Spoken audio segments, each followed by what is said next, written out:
Welcome you all in my next lecture. So this lecture onwards I will talk about concept of partial derivatives, directional derivatives, tangent plane, normal line of a surface, total derivative, chain rule and higher order partial derivatives. If you remember, in my last couple of lectures I talked about like functions from Rn to Rm, then the concept of convergence of sequences, then the concept of limits and continuity. And as I said, now I think I should talk about the concept of differentiability for a functions f from Rn to Rm.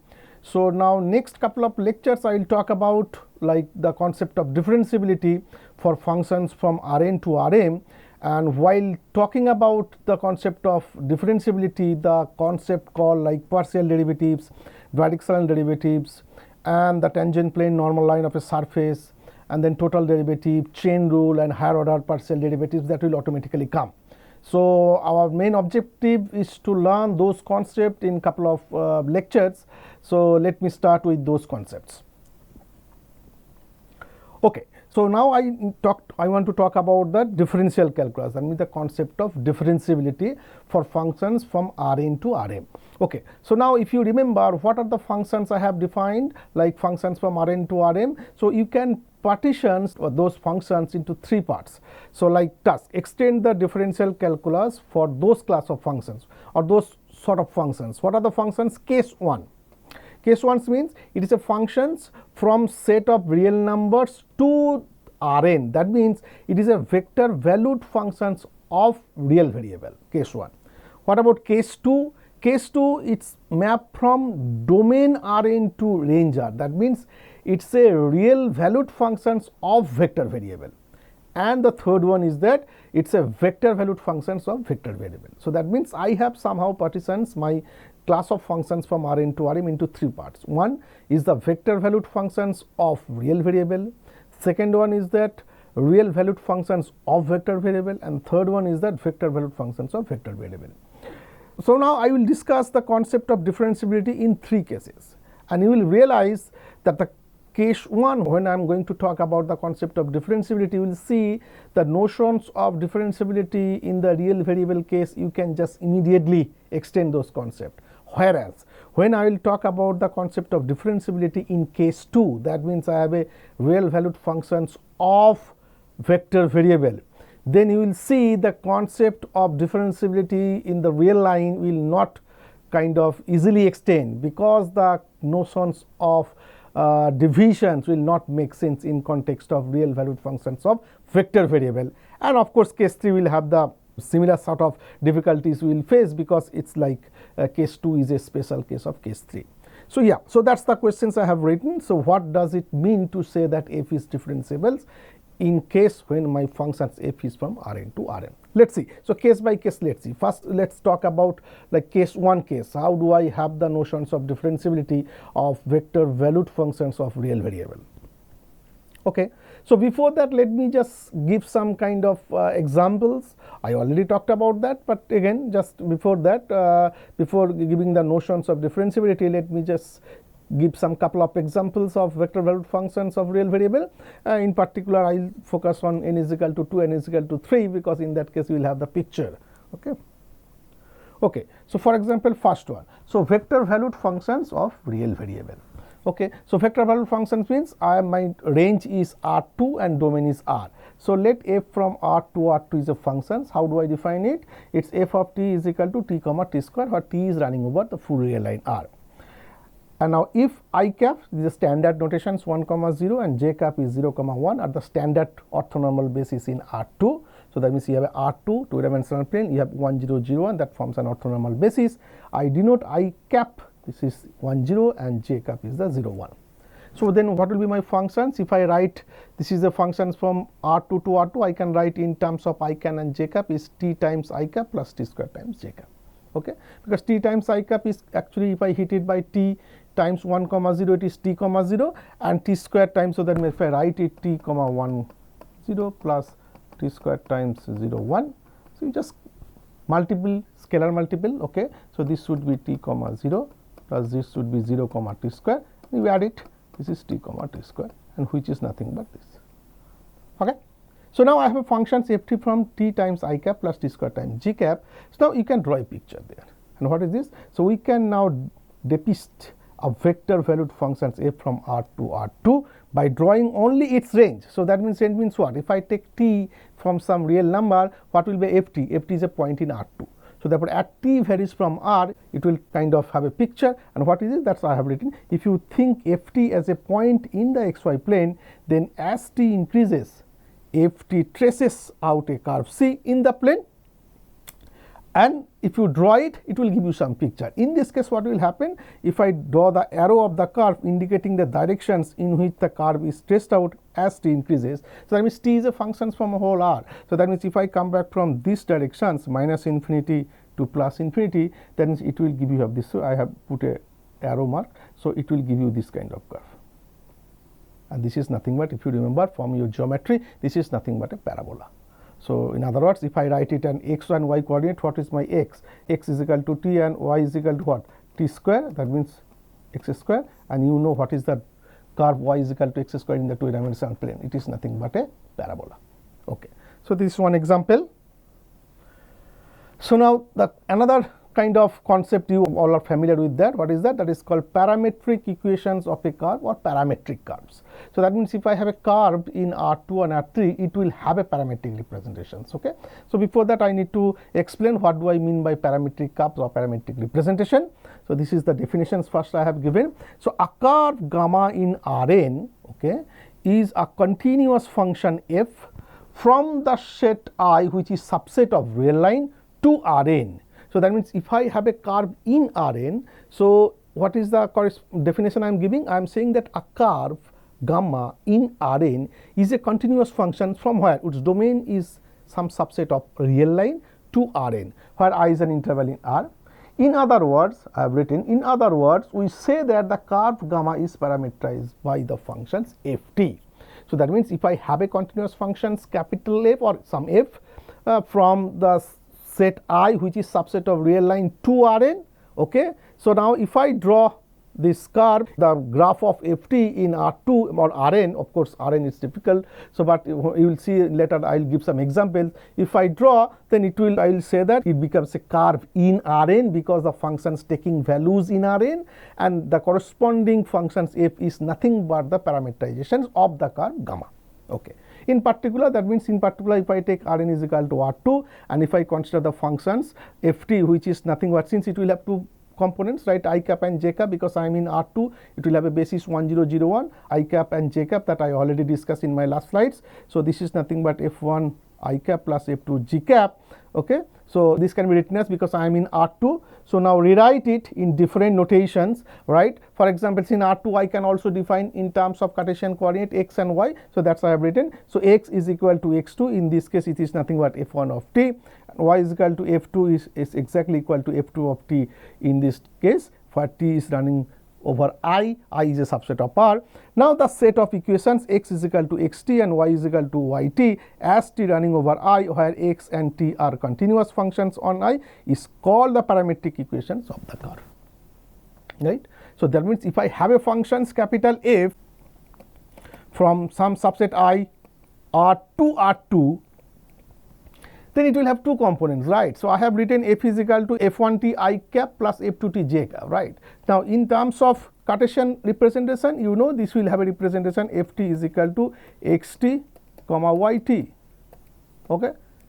And in this case, what is my xt? Xt is f1t, yt is f2t. Now if you remember when I was talking about the continuous functions from R to Rm, if you remember that if I each functions has a component wise representations, and the continuity of the original function implies the continuity of the component functions. Similar thing is going on here. See, this is the corresponding component functions. Capital F is continuous given. So therefore xt and yt in this case also continuous. In our case, xt is nothing but f1t, yt is nothing but f2t. So that's how I have written. So the set of equations x is equal to xt, y is equal to yt, where xt and yt are continuous functions, because capital F is continuous. Those are component functions are also continuous functions, is called the parametric equations of the curve. Some example, let's see. Okay. So that means if I have a curve in Rn, it will have a parameterization. And what is that parameterization? It is a continuous functions from some interval I subset of R to Rn, where I am talking about the curve in Rn. Okay, so but it might happen that a curve may have a different parameterization. It is not unique. That means if you have a curve, you will have kind of various, like you will have like different sort of parameterization. So not like it will have a unique parameterization. For example, look at these examples. Okay, so let's take xt is equal to t and yt is equal to t square. Okay, so now once we have this xt is equal to t and yt is equal to t square, then you can immediately say that this is nothing but the representation of the parametric representation of the parabola, because this is the relation y is equal to x square and this is a parabola, right? So now I am changing my function xt and yt in this way. So now if I take x star t is equal to t minus 1 and y star t is equal to t minus 1 square, t minus 1 whole square, where t running between r, t runs over full r, then also you will say that continuous functions, that means the functions ft whose component is xt comma yt, okay, so it will give a curve, and that curve is same as the parabola coming from same parabola it will give. So that means a parabola, if I take in R2, it will have various parameterization. One is xt is equal to t, yt is equal to t square. Another one is x star t is equal to t minus 1, y star t is equal to t minus 1 whole square. So in other words, you can kind of club everything. So you can say that for each real constant c, if I consider xct is equal to t minus c and yct is equal to t minus c whole square, that is also a parameterizations of the parabola y is equal to x square. So that means the parabola has various parameterizations, so it will not unique. Okay. Okay, so that is another kind of parameterization. So it is a ellipse. You can see by looking at the picture, this is an ellipse. So it's I have written here the parametric equations. Like if I have the parametric equations, that means if I have the first component, again I am in 2-dimensional case. So that means my functions is f is a map from 0 to 2 pi, which is subset of r to r2. Okay, and what is my component ft, which is equal to xt, okay, comma yt. So this is my function, and xt is given here and yt is given here.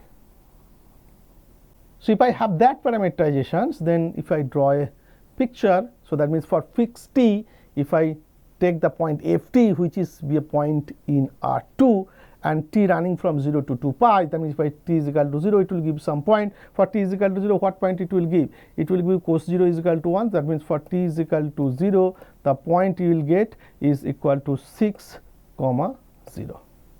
Okay, so that's all. So that means 6, 0 means what? This is the point. Okay, this is the point. So now as t running from 0 to 2 pi, that means it's taking 0 and then going through 2 pi, then it will trace out this path. And t is equal to 2 pi, it will be the same point. So it will be an ellipse. So therefore, this is the corresponding parametric representation of an ellipse. Okay, so this I have seen the kind of curve in R2. Now if I am in R3, that means vector valued R3 functions of real variable. Similar sort of definitions will be there, but only in R3 we know it will have a basis of 3 vectors. Like earlier in R2 you had 2 orthonormal bases. Now you will have the kind of orthonormal basis consisting of 3 vectors. Okay, so what are the vectors? So I am denoting as I cap is 1 0 0, j cap is 0 1 0, k cap is 0 0 1. So R3 has a basis consisting of 3 orthonormal vectors. I am denoting as I cap, j cap and k cap. So therefore the functions f can be defined as ft is equal to f1t, f2t, f3. This is nothing but the component functions, and if I write it, capital is in this form. So that means f1t times I cap plus f2t times j cap plus f3t times k cap. Now if ft is continuous, capital Ft is, that means original function is continuous in the interval I, then it traces out a curve in R3 because its range is in R3 as t varies over I. And we can rewrite these parametric equations, of course, as in earlier, because this is nothing but the component x, y, z. If I write it as ft as xt, yt, zt, then your xt is nothing but f1t, yt is nothing but f2t, and zt is nothing but f3t. And if capital F is continuous, f1t, f2t, f3 are continuous functions, corresponding xt, y to zt are continuous functions. So therefore, if t varies in I, for each t it will give you a point in R3, so you can trace out a curve. So that is the corresponding parametric representation of a curve in R3. Okay, I have given an example of a curve in R3. So this is like if I take the parametric representation, xt is cosine t, yt is equal to sine t, and zt is equal to t. So that means what is my function? My function is capital Ft. So it's nothing but xt, yt, and zt. That means capital F is a function from where? 0 to 4 pi to R3. That means for each t, ft is a point in R3. Now, if I take t is equal to 0, then what is my f0? If I take f is equal to 0, so that means f0 is the cosine 0 is 1, sine 0 is 0 and 0 1 0 0. So, that means I am starting with this point. And as t increases from 0 to 4 pi, so it will be like that. This is the direction I have given. So, this is called a circular helix in R3. So, if I have this parameterization, it will give a curve, and that curve in R3 is nothing but the circular helix. Okay, so at least we have some idea what kind of definition of curve in R2, R3 in general Rn, and what will be if I have a parameterizations, then how kind of one can draw a curve. So, okay, very special cases we know. So, that means a curve is a continuum of functions from some interval I subset of R to Rn, and if I have R to R3, then you will have, I have given special examples and you can draw it and you can have various curves there. So, now once I have the notion of curve or functions in Rn, then I now like to kind of give the notions of differentiability. That is why I have written differentiation of vector valued functions of real variable. That means my function domain is R and range is in Rn. Okay. Special case n is equal to 2 and n is equal to 3 I will discuss. Okay. Now, you will see, as I said, that the concept of notions of differentiability for this sort of functions actually similar to the definitions that you are familiar with in the derivative of a function from real variable to real variable. Because if you remember the definitions of real valued functions of real variable, then what is the definition? Suppose if I have a functions from R to R. So, what is my definitions? Suppose my function is nice and it is differentiable at the point some, say t naught. So, what is my definition? This is limit t approaches to t naught ft minus ft naught divided by t minus t naught. So, that we know, right. Now, you see that similar sort of definitions I can give, because like in this case for functions from R to R, so ft is a real number, ft naught is a real number. Now, I can divide by t minus t naught, that makes sense, right, from real to real. Now, same set of definition or same kind of definition I can bring it to the case from functions of R to Rn. Why? Because I will put the same definition that I have given, you see. So, let us start with the function f from some subset S of R to Rn, where I am just assuming that S is an open set. Okay, I have already discussed what do I mean by open sets in Rn also, R you know. So, suppose S is an open set in R, define a function f, let t naught is a point in S. I will say that the function capital F is differentiable at a point t naught if this limit exists. What is that limit? So, that means similar sort of like in the real kind of real setting we will have it. So, that means what I am doing is that consider the quotient. Of course, one can say that, well, does the quotient make sense? Answer is yes in this case. Why? Because capital Ft is a vector in Rn. Capital Ft naught is a vector in Rn. So, Ft minus Ft naught is a vector in Rn. Now, I am just hitting that Ft minus Ft naught by 1 by t minus 2, and that makes sense because t is a real number, t naught is a real number. So, 1 by t minus t naught is a real number, and you can hit some real number with some component, right. Ft minus Ft naught is a vector in Rn, and you can multiply with a scalar. It forms a vector space I already discussed. So, therefore, that it makes sense because since I am dealing with the functions from R to Rn. So, therefore, this quotients perfectly makes sense. So, now we just bring the definitions that you are kind of with R, you know the definitions like the limit of that quotient Ft minus Ft naught divided by t minus t naught exists. Same thing, but only thing is different is that earlier you will have Ft minus Ft naught divided by t minus t naught is a real number. Now, we will have Ft minus Ft naught divided by t minus t naught is a vector in Rn. But we know that concept of limit in from functions from Rn to Rm, we know. So, what to do? Same definition will be there, instead of mod it will have just the norm, that is it. So, that means everything will be same, except you have to consider the existence of limit in terms of norm in Rn, because this time this quotient is a vector in Rn, that is it. Okay. So, that is the definition. So, if I have a function f from a subset of R to Rn, I will say that my function capital F is differentiable at the point t naught provided this limit exists. Okay, I have written in this case we say that if suppose the limit is exist, capital F is derivative at the point t naught, and we will say that derivative of f at the point t naught is nothing but this limit. Clear? Okay. So, therefore, there is similar definitions like in R you know real valued functions of real variable you can have it here itself, because here the quotients perfectly make sense, and you can take the limit in Rn in the norm of Rn, that I already discussed in my last couple of lectures. So, the Leibniz notations, this is the corresponding notations. I will say that derivative is nothing but df dt. Well, I am just giving a kind of again saying that an open sets, I already maybe I discussed in my last couple of lectures, last lectures when I talked about open sets, because I have started with the definitions capital F from an open set. So, but you can start with an open interval, that's also. So, that is what I am saying, an open set S in R will be an open interval or union of finite or countable number of disjoint open intervals. So, therefore, many books you will see it started with the definitions of open interval, but the more generally you can start with the definitions from open sets, because open set is nothing but open interval or countable union of disjoint open set is countable number of disjoint open intervals, so or finite, so whatever it is. So, therefore, you can start with open interval as well. Okay, just very simple examples. Okay, so consider the functions capital F.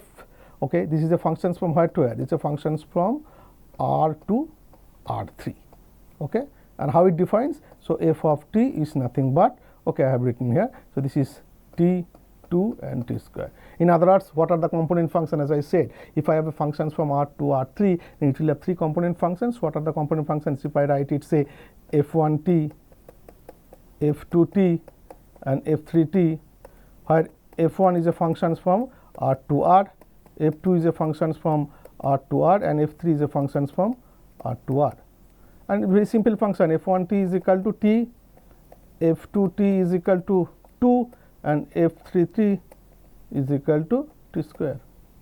Well, the questions you can ask, right? For example, the concept of limit and continuity, there is a relations between the existence of limit and continuity of the original functions with the component functions. In that case, what will happen? That I will discuss in within 1 or 2 3 slides. I will discuss that one. Let me just see the examples. Okay, so this is my functions capital F t comma 2 comma t square for t belongs to R. Then you can check the differentiability from the just definitions. What you have to do, you just consider the quotient, as I already discussed. Quotient perfectly makes sense. Okay, so that means ft, I am just writing in this way. So, this is ft means t comma 2 comma t square, t naught 2 comma t naught square, because at the point t naught I am talking about the differentiability, divided by t minus t naught.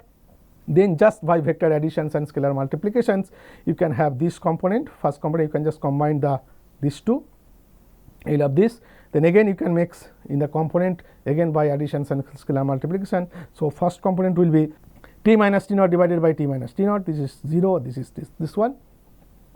And of course, you know, if the existence of limit and component functions, there is a relations. So, therefore, this is nothing but I can say that limit of t approaches to t naught, t minus t naught divided by t minus t naught. This is you can do easily. So, first one what will give is the limit is 1, second one is 0, and third one is t2 naught. So, therefore, this function capital F is differentiable at the point t naught, and derivative of f at the point t naught is nothing but 1 comma 0 comma 2 t naught. Very simple example, just use the definitions, it will get it. Okay, so now in the real variable case, like functions of real valued functions of real variable, there is a geometric interpretations. The similar kind of things you can talk about in case of a functions from R to Rn. Okay, that's I have just tried to explain. So, denote C is the curve traced out by the functions. So, if you have the functions capital F from R to Rn or R, so that means then the corresponding there is a curve, as I said. Okay, so let denote C is the curve traced out by F. So, let P and P naught be a points on C corresponding to Ft and Ft naught. So, if I have a T, so Ft will give you a point. Let I am saying this is a capital P, and Ft naught for T naught, then you will have a point P naught. So, for example, look at this one. So, this is my T naught. So, that means this is my point f of T naught, which is nothing but I am giving this is P naught. This is the P naught point, this is the P naught point, okay, and this is the corresponding P point.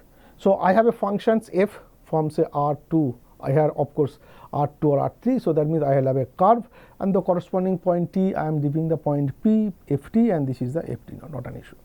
So, then what I am saying is that if I take the difference Ft minus Ft naught has the same directions as the second vector P naught P. So, that means this is my vector P naught P, this is the vector P naught P. Okay. So, this Ft minus Ft naught has the same directions as the second vector P naught P.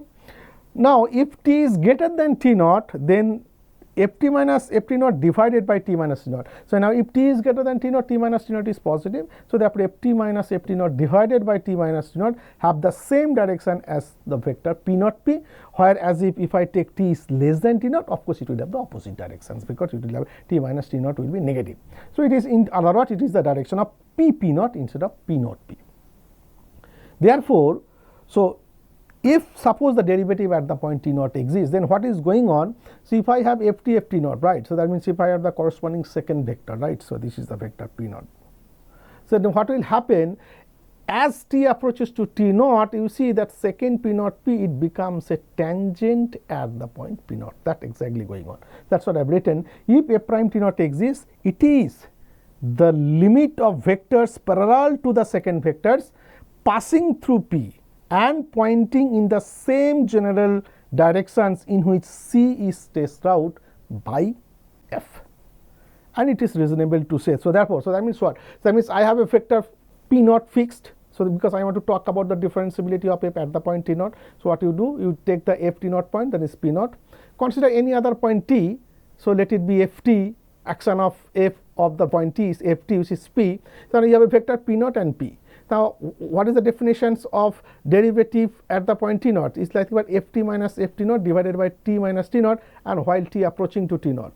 So, now then we have seen that directions or second vector, the directions of the vector p naught p and the directions of f t minus f t naught divided by t minus t naught has the same direction. That means, if t approaches to t naught, then the corresponding vector p, which is nothing but f of t, which is goes to p naught at t naught. So, that means the kind of, I should say, the second vector p naught p, if the derivative exists, it is nothing but the tangent at the point t naught. So, that is what it is going, that is I agreed in.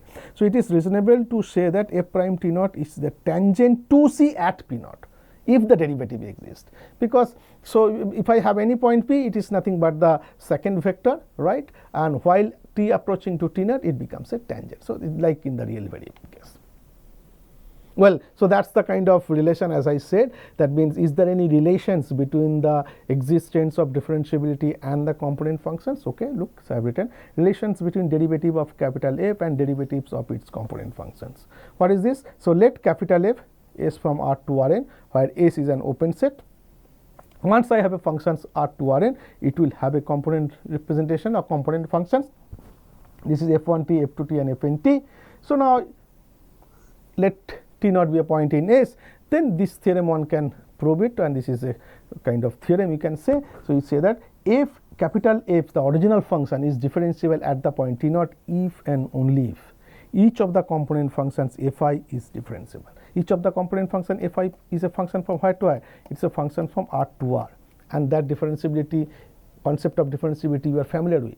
So, therefore, the concept of differentiability of the original functions f from R to Rn, you can have a relations between the concept of differentiability of the component functions.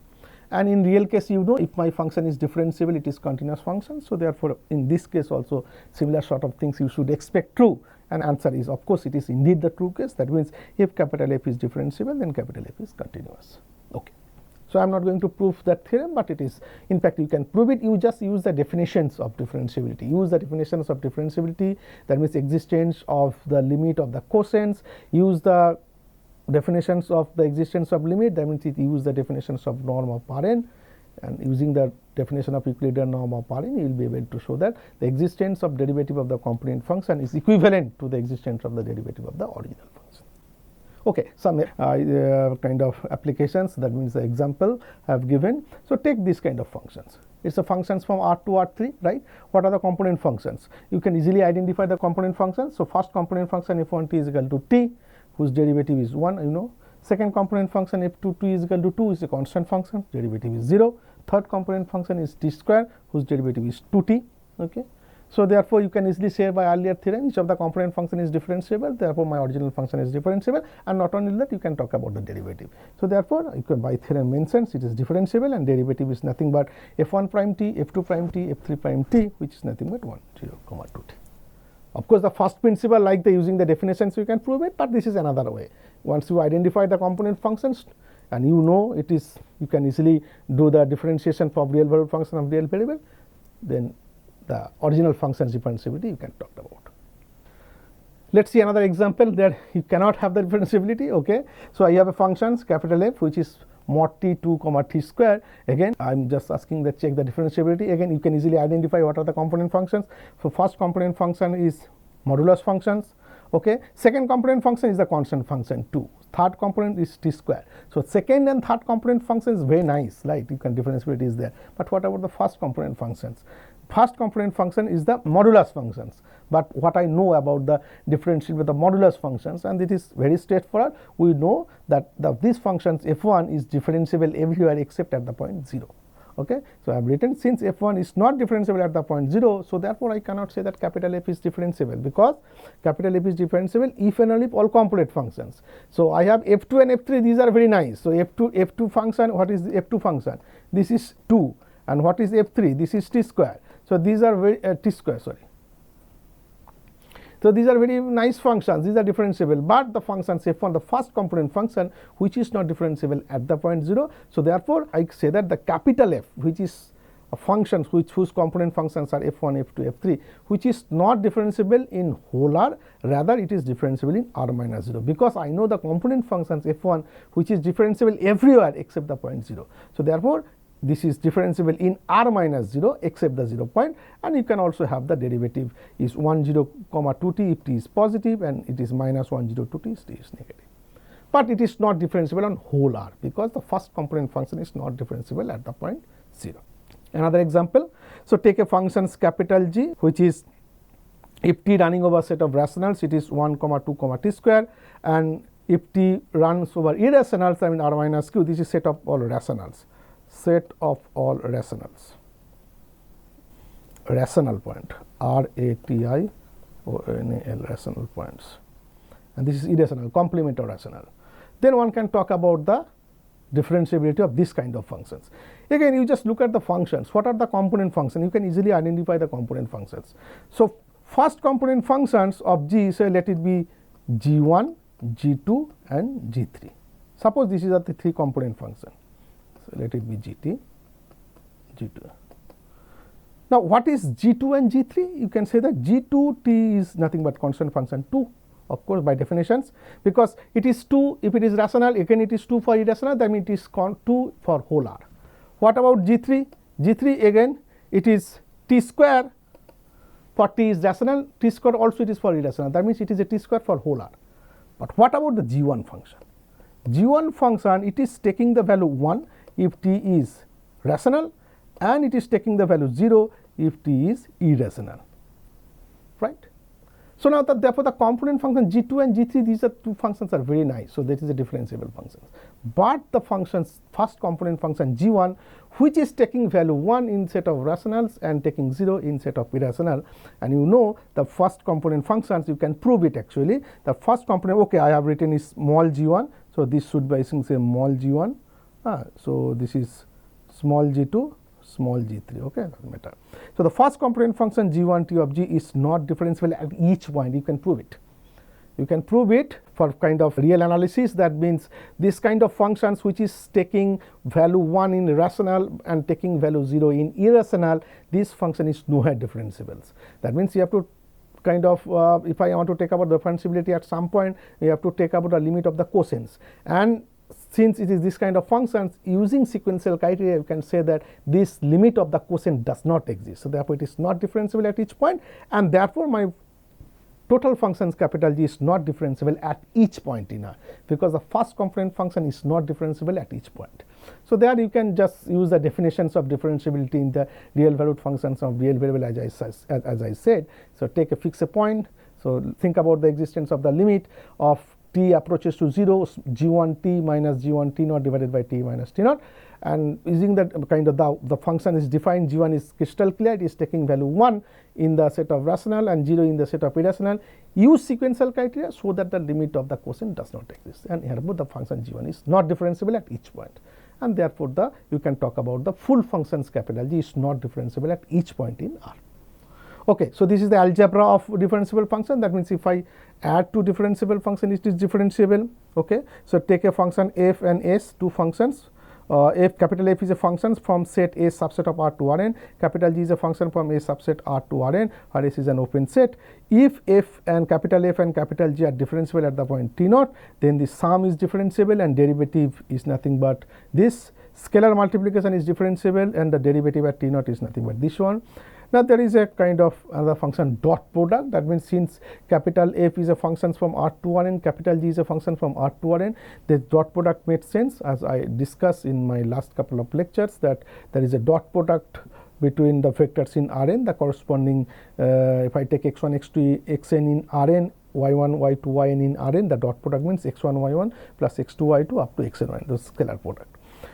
So, this is also one can check that if capital M and capital G are differentiable, then their dot product it's also differentiable, and derivative you can write in terms of dot product f prime t naught g t naught plus f t naught g prime t naught.